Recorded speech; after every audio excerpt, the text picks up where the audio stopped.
Usong-uso ngayon at trending ang laruang lato-lato na nilalaro ng mga bata maging ng mga matatanda.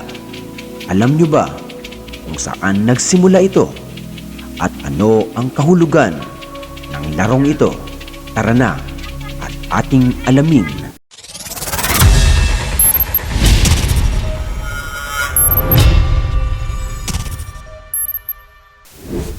May mga kumakalat sa social media na ang laroang lato-lato ay originated from United States at sa India. Ang original na pangalan nito ay clackers at sumikat naman sa India bilang lato-lato na tinatawag ding lato-lato sa Bugis word sa India na nangangahulugang making clacking sounds.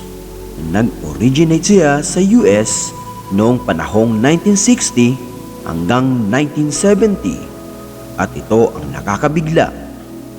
Invention ito ng mga kulto ng demonyo.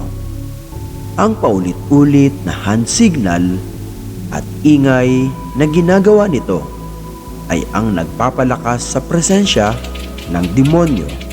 Nagtataka kayo kung bakit hindi ninyo magawa na laruin ang lato-lato.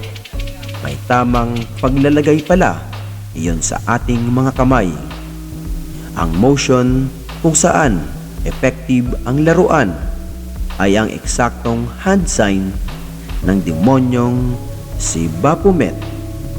Ang tunog na galing sa laruan ay mula sa ritual na isinasagawa ng mga sumasamba kay Baphomet tuwing ikaunang Biyernes ng taon, na kung saan inaalay nito ang espiritu ng mga bata sa Diablo upang magkaroon ng masaganang taon.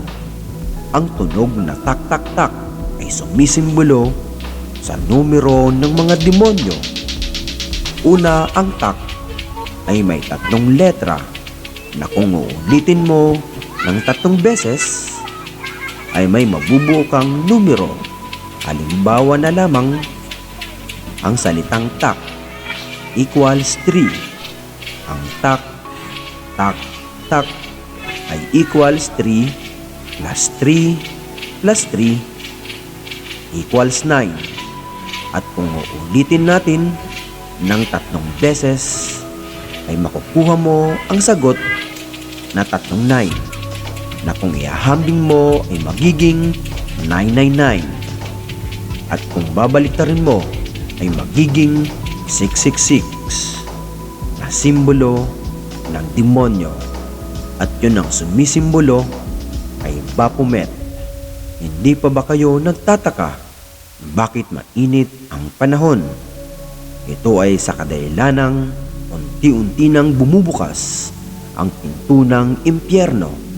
Target ng kultong ito ang mga bata, kaya hanggang maaga pa ay ipasunog na at itapon na ang mga laruang lato-lato.